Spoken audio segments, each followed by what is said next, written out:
I still don't see how to get us to Facebook Live. Okay, go to more. Thanks everybody for your patience. We're just getting us going on Facebook Live so we can have a chance to see it. So go to Yep, more and then go live on Facebook. Yeah, don't have that option. Okay, then let me make you the host then, because maybe that's what you need to do for the host. Technical difficulties.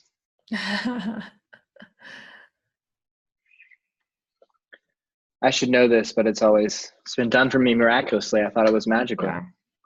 Yeah, you might need to then make me co-host again. At least. There we go. Live on Facebook. Here we go. All right. Got it. Okay, so I'm going to connect here and share on my timeline.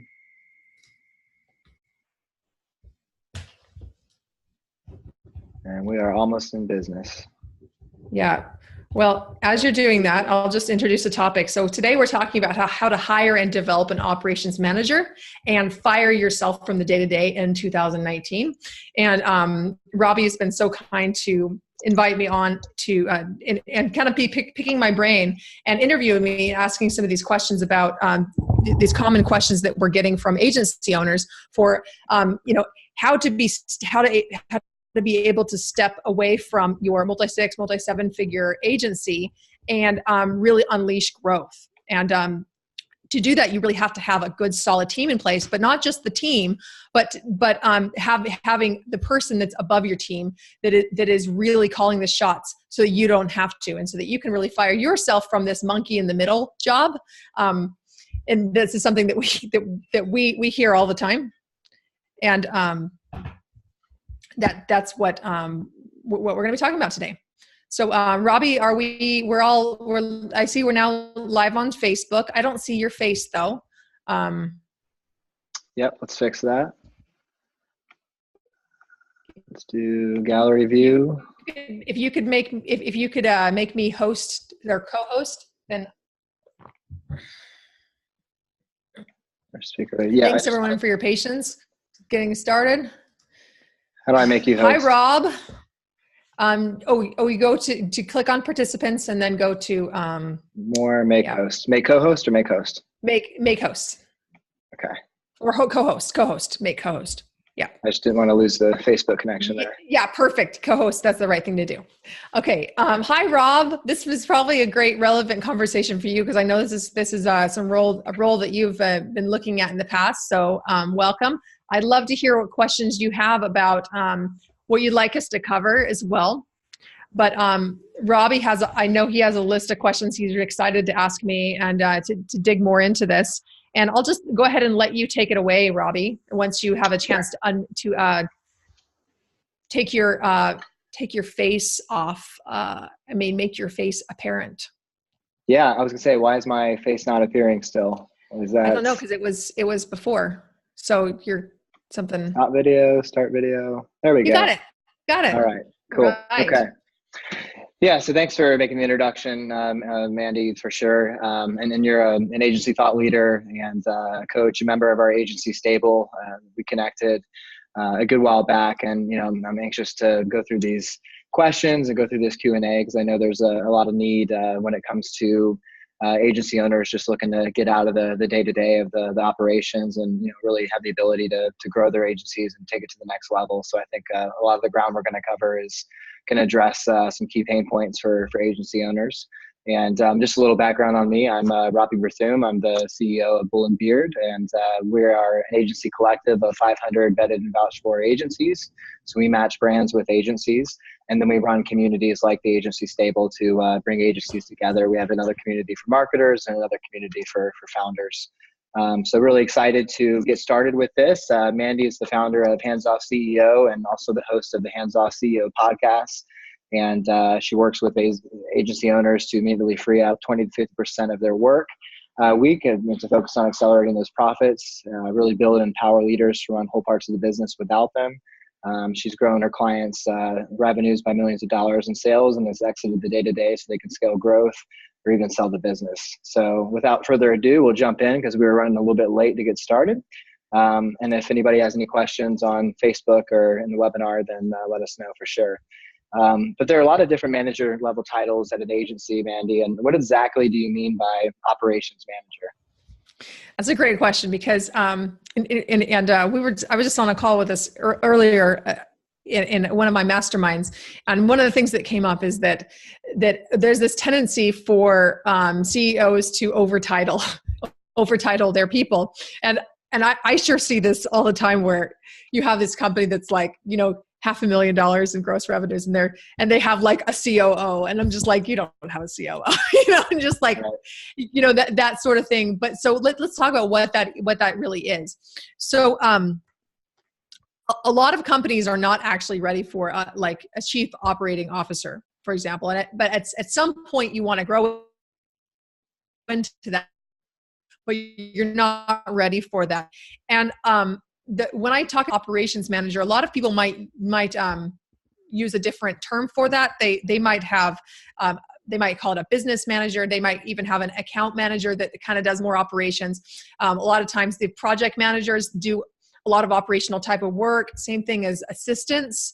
And so there's a lot of different people on your operations team that could be contributing to this whole goal. And the level of operations person that you have is going to be based on the growth of your company. So, and maybe it might be helpful for me to actually just kind of walk through what those are, so you can see how it goes all the way from like a virtual assistant all the way up to like a COO. Yeah, I was gonna say, what size are we talking? I mean, how much revenue do you need to be getting for an operations manager to make sense, or when a VA actually makes more sense? Right. So, a VA, it can make a virtual assistant can make sense at a lot of different parts of the business. Anytime basically where the CEO has to free up you need to free up different time for different people on the team. You can have an admin person come in and take off specific things. And there's multiple times in a business where you can add in those admin people to really be freeing you up to do the high level work. But at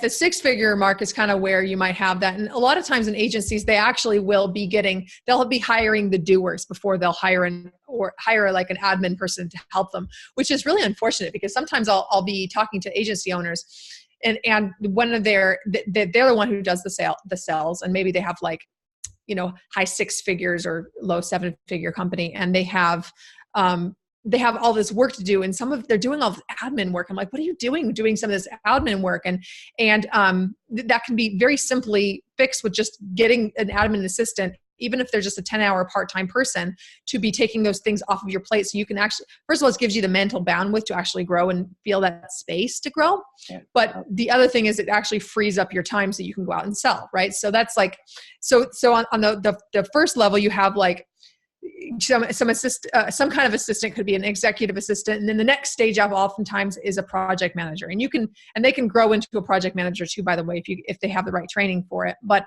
a project manager is quite a leap too. So a project manager can be quite a high level role in some companies where they are handling a whole lot, and they're managing key parts of the projects, making sure that it's being handled. And when I'm talking about a project manager, I'm more talking about like project focus specifically, but a lot of times these project managers will do a lot more than that. So you can actually you can then the next stage up from that is like an account manager. In an agency, you might have account managers, you might have program directors. These are more role specific, and then you move up to an operations manager. And then, where does maybe a traffic manager rank amongst those? General manager, a what? A traffic manager? Traffic manager, yeah. I think when you say a traffic manager, you're kind of, I would say that's probably in the range of the account manager, program manager. Every company is going to call it a little bit different, but it's kind of like a director level role over a certain area. So I would look at that as more like an account manager. Gotcha. Okay. So, but great question. And then from the account manager, the general manager, and then like the COO level. And the COO level doesn't kick in until you're like in the multi-seven-figure company range. Gotcha. So, but a general manager, CEO, you might, those things might be swapped too. You have office managers can be somewhere in the mix too. So there's a lot of different titles for that. I hope that's helpful. Kind of. Yeah. So what then makes an operations manager an operations manager? What's unique about that title, that role? Well, what's unique about it is that this is where you're really starting to step away from the day-to-day management of it. So it's making sure that ensuring things that are actually being done. So one of the biggest challenges that we see with agencies, especially as they're growing in the they're hitting the 7-figure mark, and below this as well too. But in order to get past that, you have to get out of this monkey in the middle game where you're the one like making sure everything's working. You're like doing the quality control. You're checking to make sure that the projects are being done correctly. And that is an extremely draining thing to be doing. First of all, because a lot of CEOs are actually visionaries. They're not integrator type of people. So they're actually doing a job that they're not really well intended for anyway. And it can be very draining when you're doing work that you're just not good at. So that's one problem there. But you have to really be able to step out of that role and plug someone else in place in order to really grow the company. Because what happens, this is actually a stage right here where you see a lot of growth stagnation. Because there's just not capacity to grow. There's not capacity to grow the client base. And then there's also not capacity to go and sell and actually be focusing on the sales piece. And at this stage, a lot of times I hear, oh, well, we just need to hire salespeople. And yes, maybe, but a lot of times what you really need to be doing is actually you need to be placing yourself in service delivery pieces of it, the day-to-day running of the business, so that you can then really drive growth. And maybe there's pieces of the sales that you delegate out, but it's usually not the solution to go out and just hire a salesperson to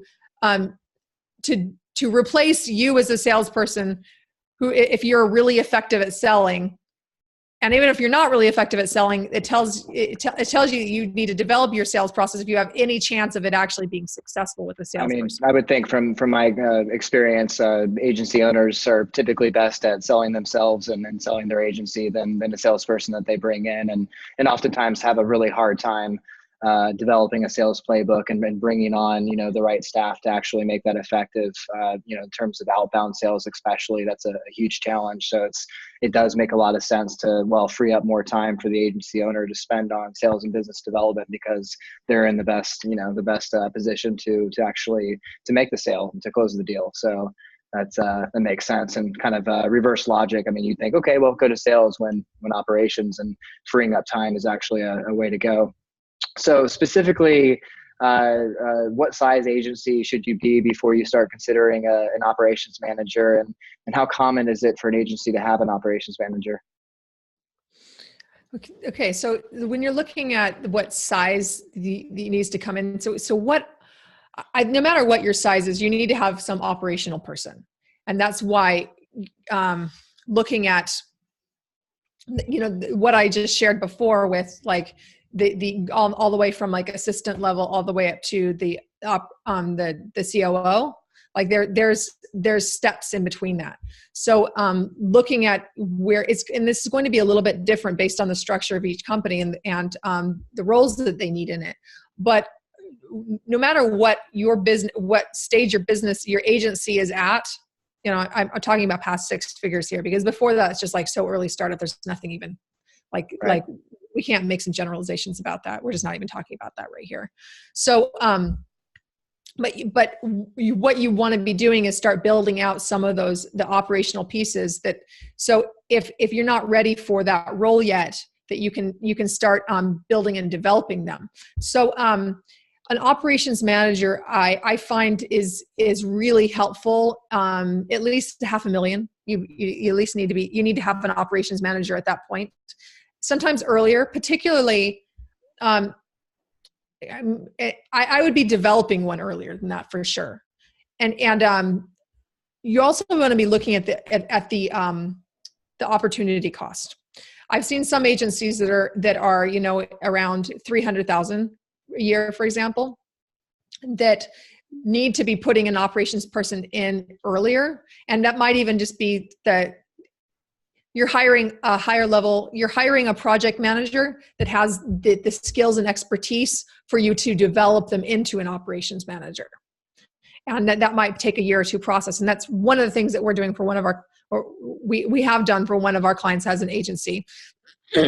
And we're building and developing this person right now so that he has that skill set on his team right now. And, this is a $17 an hour person, not like a $100,000 a year person. And they can do, 80% of the job that an operations manager can. And we're building and developing this woman as a better and better leader. She already is a leader, otherwise we wouldn't have hired her. But and then she is going to be growing herself into this operations manager role as she's actually building out the structure in the company to be ready for that role. Gotcha. So at what level do you think you should start preparing for an operations manager, start laying the groundwork, or start thinking about maybe this person is going to be somebody that can transform into that role in a year or 2 years? Is it a $250,000 level as far as starting to think about it, get serious about it? Definitely. Okay. That $250,000 place, we tend to work, we worked with clients in that range, but we're starting to work more with clients further along than that, just because it's a pretty difficult stage to get past, and we know how to get past it. But there's a lot of mindset things that have to get past that. It's a real sticking point. I don't know. Have you noticed that too, where there's that sticking point of that $250,000 mark? Yeah. And I would agree. And you have to really be willing to invest ahead at this point. And it's also at the time where you've been building up your team, so you have your payroll as highest as ever been, and your profit is the lowest it's ever been, because you don't have the capacity to really scale the company yet. So you've kind of moved right at this point where the profit's lowest and it's hard, and you have to get past it. And what we find is a lot of agencies at that level, they're not willing to invest in themselves further.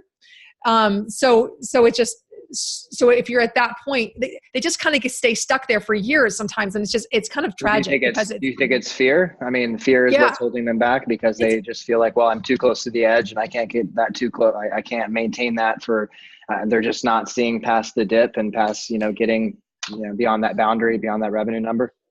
Yeah, I think part of it is fear, for sure. It's fear that it's going to continue that way. But what happens is that they're actually keeping themselves stuck in that, because it's what ends up happening at this stage is that they can end up actually working more and more hours. And I see this at $500,000 too. I see this at $1 million. The same thing can happen at different stages, but this is just a very common growth stage where what happens is it's like a belief. Actually, one of the biggest things is it's a belief that it actually will get better when they continue growing the company, but they get stuck. And so I think more than anything is just they get stuck. They're working so many hours just to keep everything going.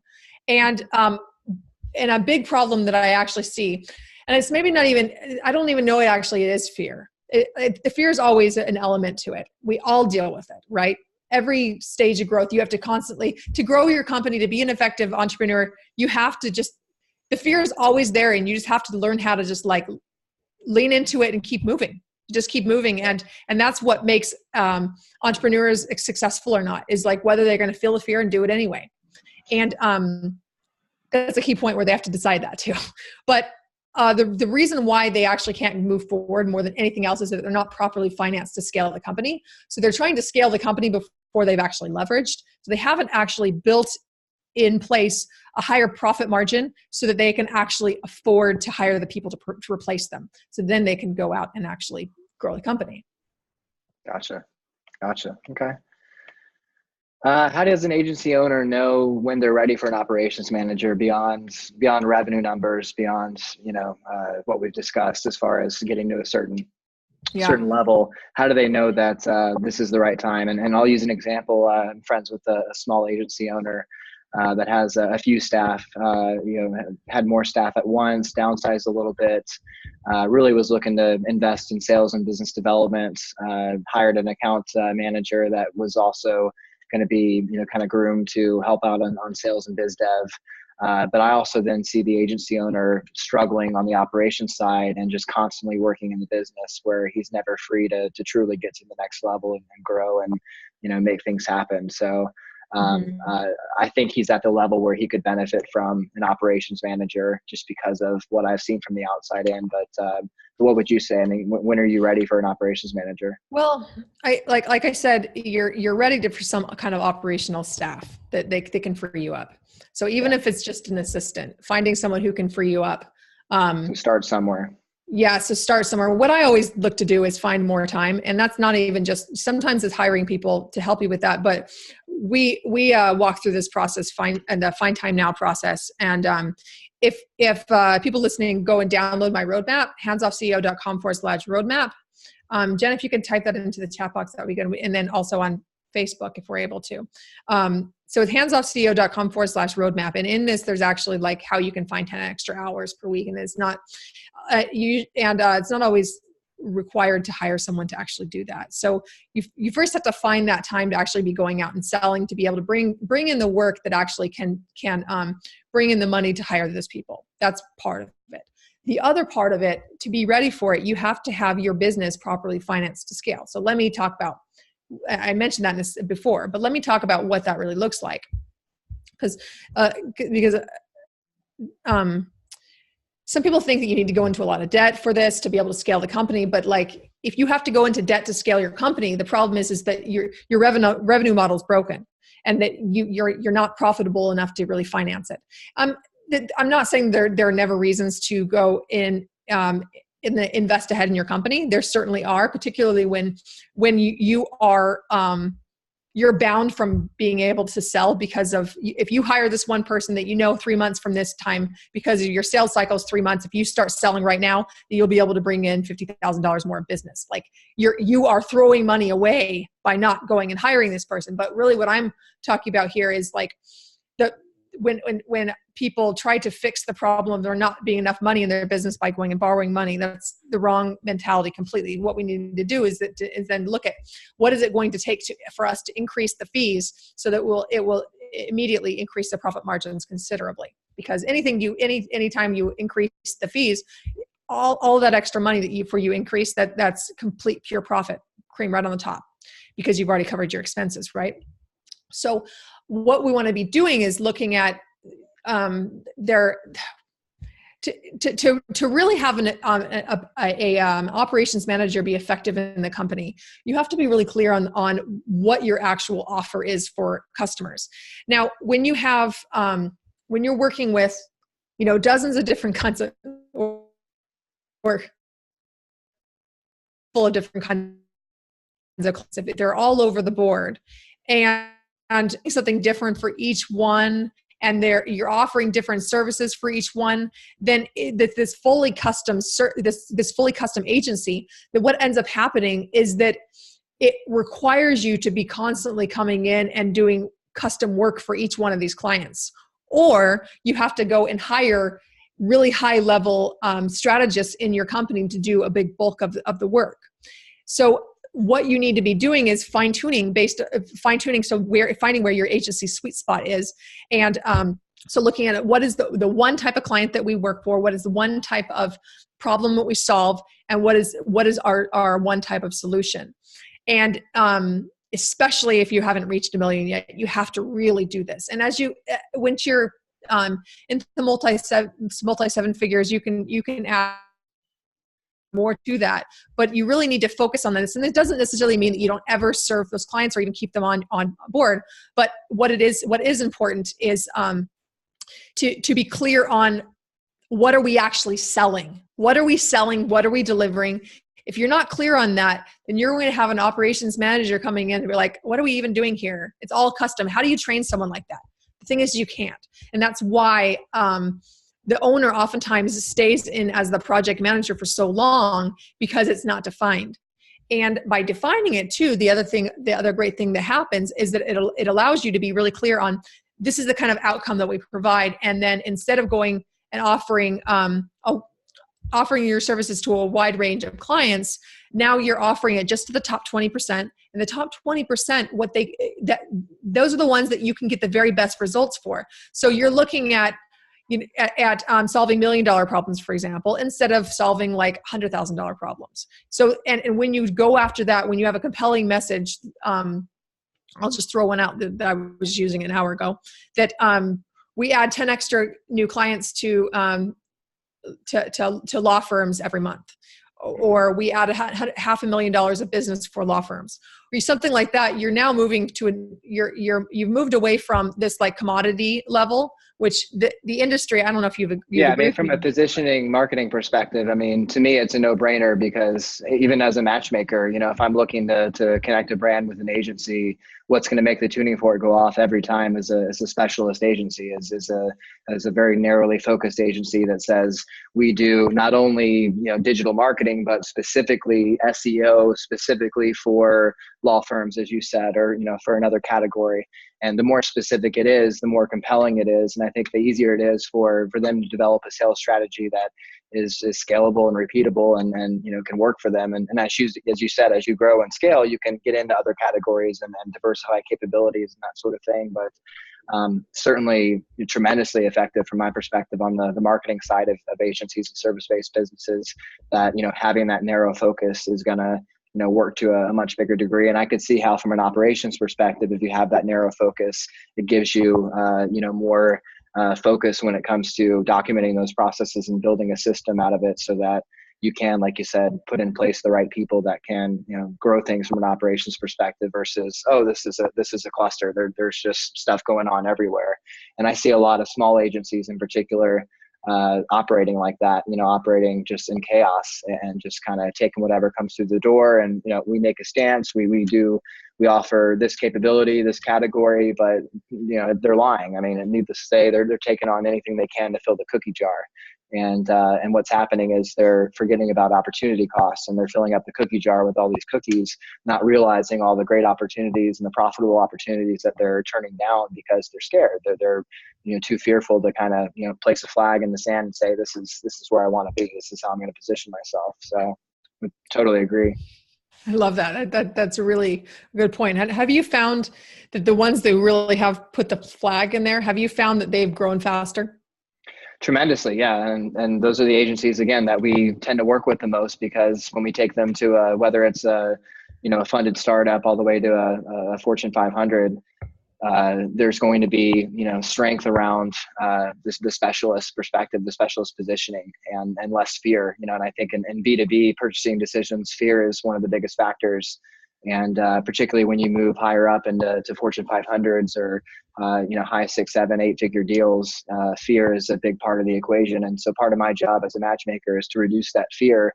And but part of the agency's job is in reducing fear is to really carve out what it is they're good at, they're great at, and embrace it. And the more that they tend to embrace, because, we need to do this and we need to do this, and the competitor is doing that, and our client wants us to do this, the more they start to dilute themselves, and you don't even have a clear understanding of what kind of agency they are, or if they're a good fit for you.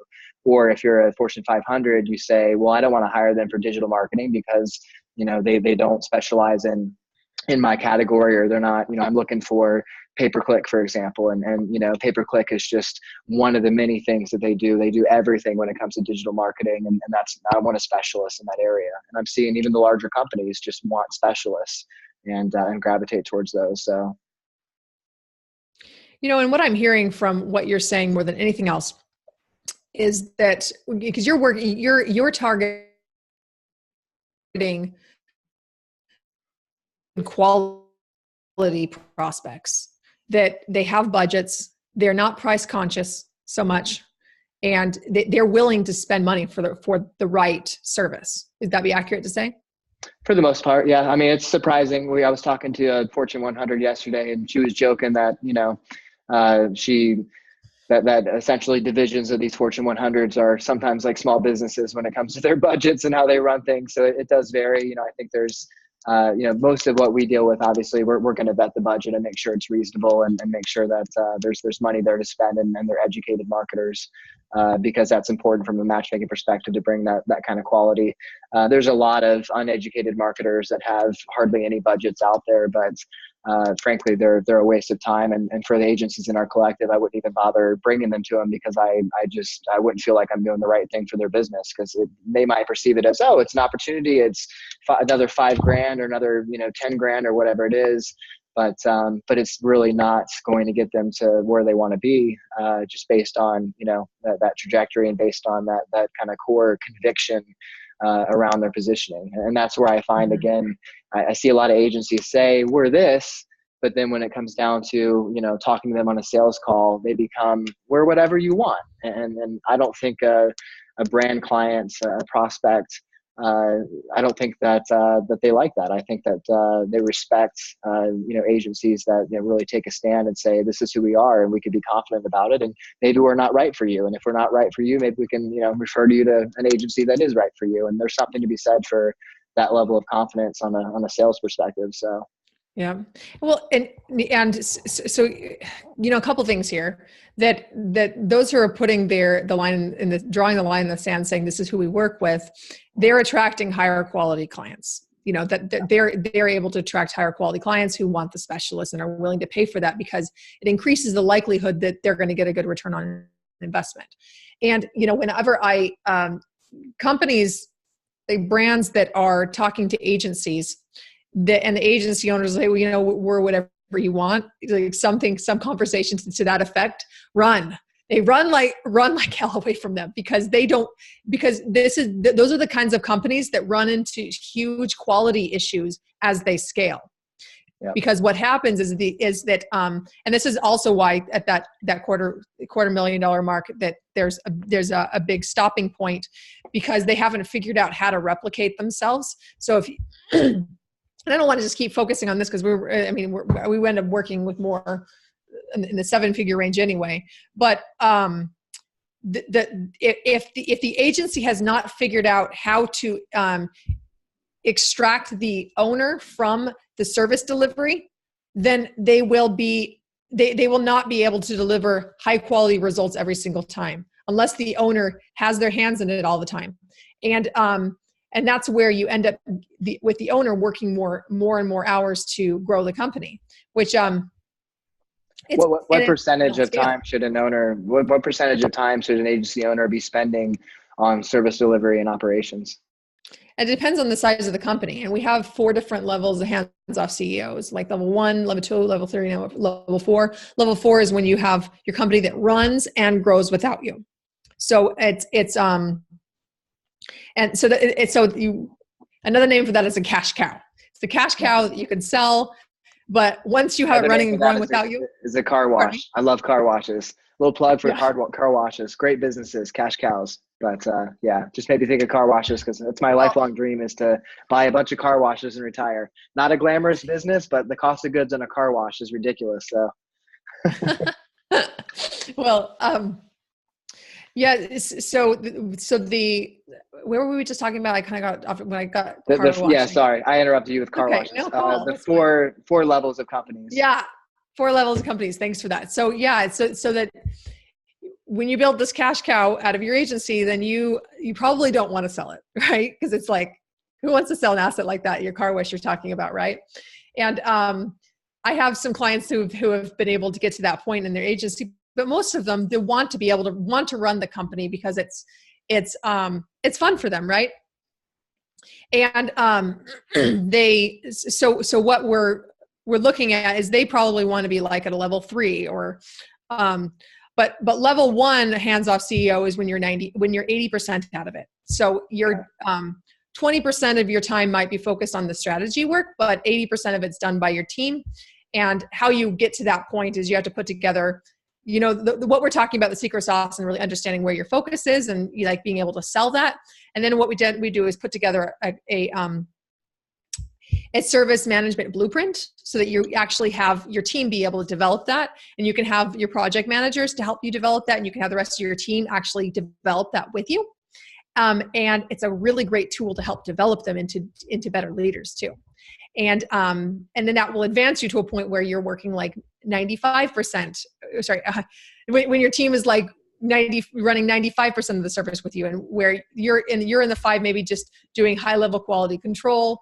And this is where you at this point, you definitely have to hire higher level strategists to help you with that. But the great thing about it is you hire high level strategists to do the high level skills, and you're not hiring them to do hands work. You're hiring them only to do brain work. You get the hands work all out, and that's where, when you divide up the brains and the hands work, then first of all, it's easier for your operations manager or whatever operations team you have to be able to manage the different people, because it's really clear what everybody does. But the other part of it is that you can optimize your hiring budgets, because then you can have your brains people be only on brains work, and then it frees up the capacity for your most valuable employees. Gotcha. Another question would be, so how do you know if you should develop from within? And this might be to, maybe the little bit larger agencies than the low 6 figures that we've talked about quite a bit. But what are your options? Developing within, hiring and developing, hiring a very experienced person from the get-go. What are kind of the pros and cons of each approach?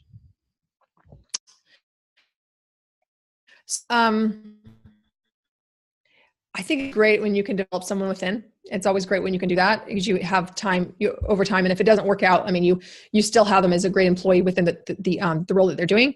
And a good way to really suss them out if they're a good fit for this. Well, first of all, you have to make sure that they have good leadership skills. They have experience. They have actually been a leader in their role, and a leader working with other people on the team, and a leader working with you as well, like managing up. So you're going to be making sure that they have that ability, that they're very detail oriented, that they can put together, they are thinking, they're a process thinker, and they can put together sequencing, that they think about it in sequencing. And it's really great when you have a good, competent person who has the project management level experience coming in in your company to really help you develop out these systems. And a lot of times people think, well, I just need to build out these systems first. But really what you want to be doing is hiring that right person to help build out the systems with you. And it saves you a lot of time, and then it frees you up for growth. And then the other part about it is that you get that buy-in.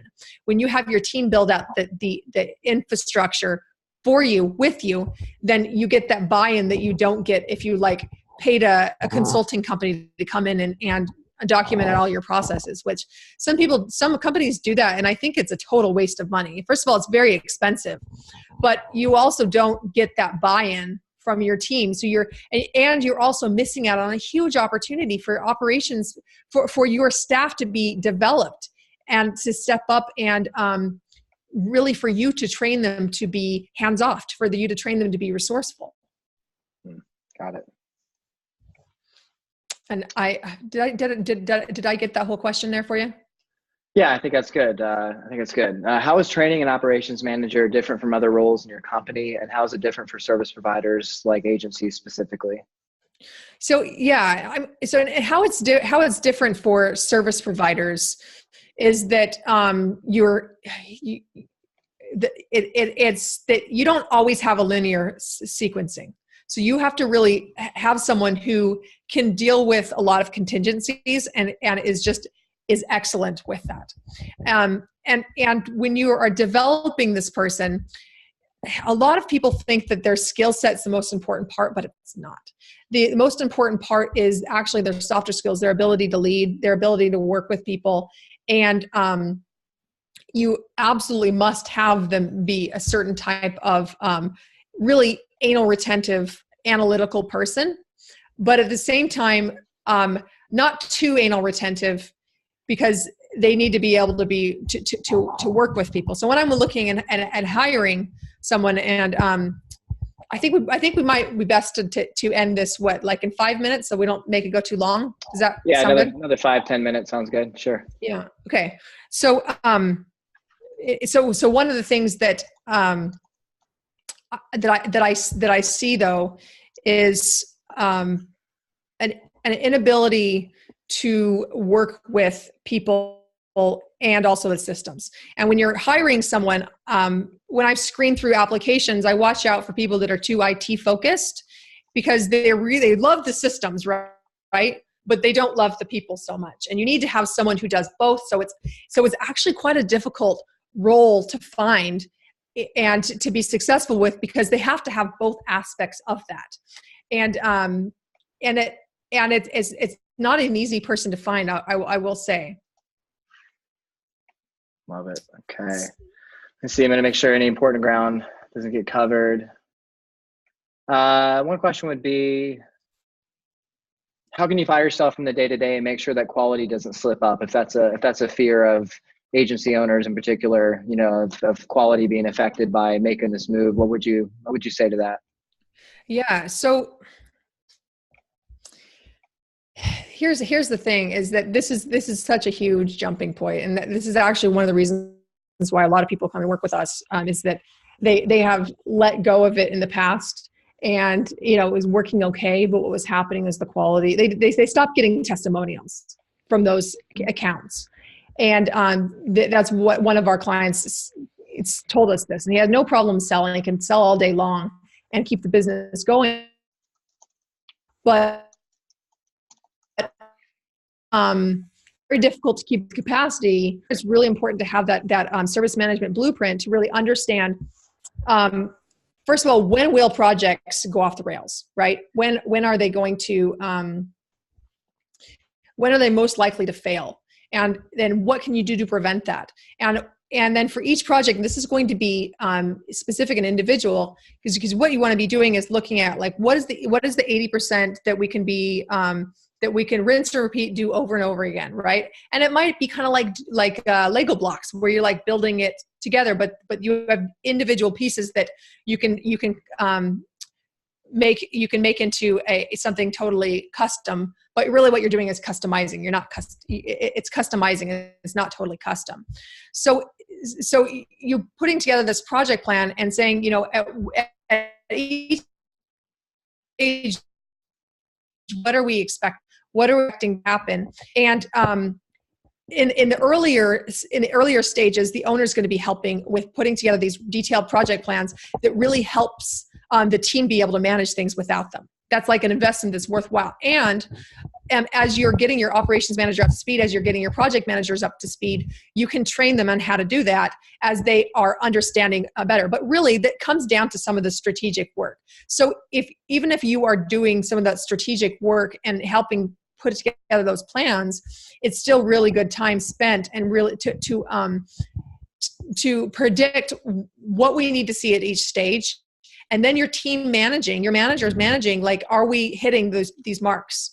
And letting you know way beforehand that we are not hitting the marks that we're expecting to, that we're not seeing what we expect to see for here.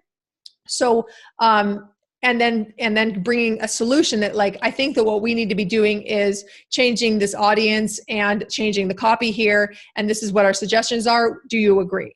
And notice that's vastly different than what happens in most agencies, where it's the owner comes in, oh my gosh, you guys, we're totally underperforming on this. This isn't working. They're jumping in and saving the day, and it's like this firefighting, and it's like this rush of like, this cortisol stressful rush. Or in my experience, it's seagull management is what I like to call it. Where the owner is flying around just crapping on everybody. Oh my gosh, so that's funny. Right. It happens a lot, because they get off a client call and they're like, nah, they freak out because of the quality side or something's not right, and try to kind of immediately inject themselves and own everything that's going on, versus, all right, how are you going to work towards a solution yourself and bring up an alternative option or whatever it is, like you're saying. Yeah, and that's really good. You pointed out them having coaching skills to really coach their team to bring them the solution, and then they're teaching their team to be resourceful and come up with solutions on their own. But what to do even before that? So how do we outline how our service is expected to go, so that those problems are brought to the surface before that even becomes a problem. Yeah. Yeah. So, that's what's really key, is like outlining, these are the milestones we're expecting to happen here. This is when we're going to ring the bell and say, hey, we just, this is what we expect is happening. And this, by the way, is what you can do. And when you expect, like some of my clients, they have projects that some of their clients don't start seeing the real results of it for like a year, because maybe they have a really long sales pipeline. So it's imperative that you are ringing the bell at certain stages, so that they can that you can show to your clients that they're actually on track. Yeah, that makes sense. That makes sense. I want to be respectful of everybody's time, and I think we got a lot of good content, valuable insights from you, Mandi. So I really appreciate it. As we close, how can people reach you? How can they contact you? Find out more information about your services, all that good stuff. Yeah. So if you want to go to handsoffceo.com /roadmap, if you download that, it'll take you to my 5-step roadmap for how you actually, I go over the full 5 steps. We've only talked about operations managers here, which is just like a small piece of that, but it's actually a scalability plan for how to scale a custom high ticket service, and how to do it in a way where it becomes more profitable and you actually can exit the day-to-day, so you can just focus on selling and really growing the company, and have weeks off at a time if you want. So that's sounds good to go me. there. And then any questions, you can just chat. You can just you can add me on Facebook, or you can comment. I invite people to comment their questions below, and that we're streaming this to Facebook. Please ask your questions below, and Robbie and I would be very happy to answer. And I guess I'm answering for you, Robbie. I think you are. You're such a helpful guy. I'm sure. I'll volunteer Mandi to help on the operations subject. I don't consider myself an operations expert by any means, so I'll defer to you for those questions. But I'm sure that we'll get those answered 100%. And then the agency stable, I wanted to put another short plug in for the stable, as we're always looking to grow that with high quality people and agency owners. We've got a really good mix in the stable now, 300 or so, and I'd like to see that grow in 2019. And we've also got a kind of a handpicked selection of agency coaches and consultants and sales experts and stuff like that. So they add a lot of value, people like Mandi that really contribute to the conversation. So I hope you'll join us. You can just look up Agency Stable on Facebook to find that. And then that should be it. Anything else? Yeah. No, I'll just second that. It's a great community, really high level agency owners in that. Lots of advanced people that are sharing advanced scaling strategies. So it's a great place to be if you are really serious about growing your company. And that's all I've got. Appreciate it. Awesome. Well, thanks, Mandi. Thanks for your time. Awesome. Thanks so much, Robbie. All right. Bye, everybody. Bye.